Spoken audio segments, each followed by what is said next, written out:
Parenting a new baby can be, well, is really exhausting. All day long, you are at the beck and call of this new little person in your life. You get to the evening and all you really want is to pop them in bed and have a few hours to yourself, right? That's challenging when your new baby isn't going to bed for the night until really late. Today I'm answering your sleep question. How do I bring baby's bedtime forward? My 4-week-old is going to bed for the night at 10 p.m. In this video, I'm going to discuss with you why that can happen and some easy ways that you can bring bedtime forward for your newborn baby to a really respectable time of 7 p.m, which gives you, in theory, a couple hours of grown-up time in the evening.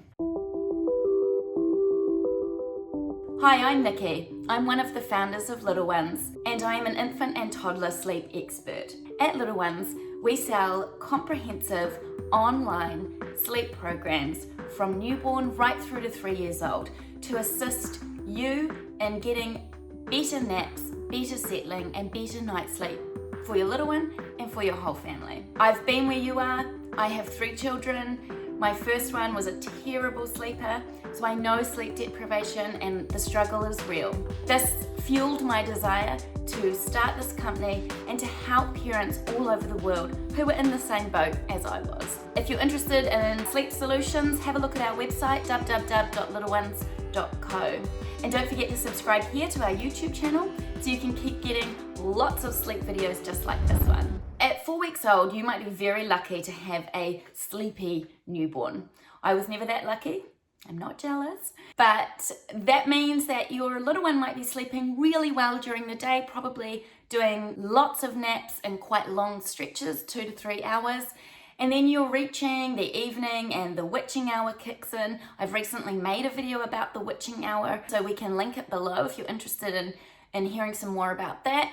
And then you're probably spending quite a while trying to settle your little one to bed for the evening, and at 10 p.m.'s rolling round and they're finally falling asleep. This is exhausting, and quite frankly, it's unsustainable long term because that is a really long day for you.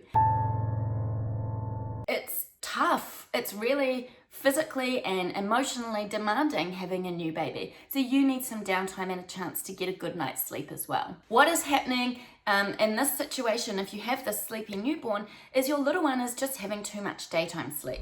So they are simply not tired enough to go to bed any earlier than that in the evening. They're having that long awake period because they just want to be awake. This isn't a very complicated scenario to resolve. All it means doing is taking a bit more charge of your little one's day and their daytime routine so that you are more in charge of their nap hours rather than them.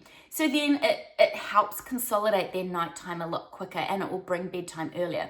So in a nutshell, that looks like waking your baby up during the day if they are at risk of oversleeping. There is a little bit of an urban legend out there that you should never wake a sleeping baby. I don't believe that. We don't agree with that. There is no evidence to suggest that you shouldn't wake a sleeping baby if they are at risk of oversleeping, because what's going to happen is they're sleeping too much in the day and they're missing some crucial night sleep when sleep is more restorative.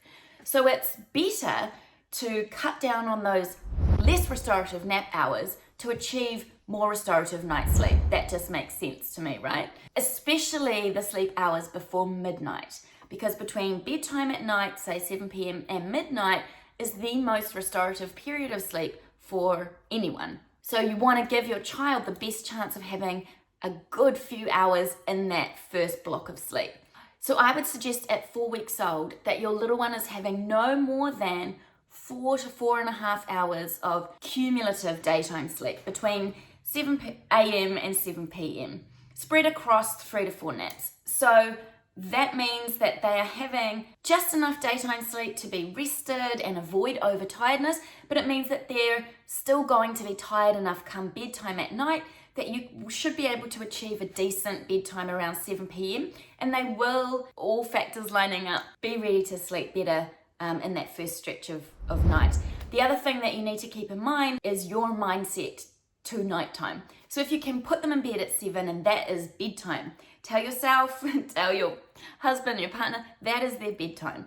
Anything that happens after 7 p.m. is considered the night. You should treat that as such. So if they're waking 45 minutes later, if they're waking 2 hours later, don't let them treat 7 p.m. as just another nap.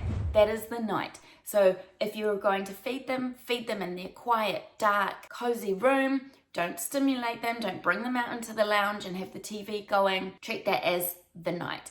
Don't let them think that it's just another nap and then they get to have some awake time.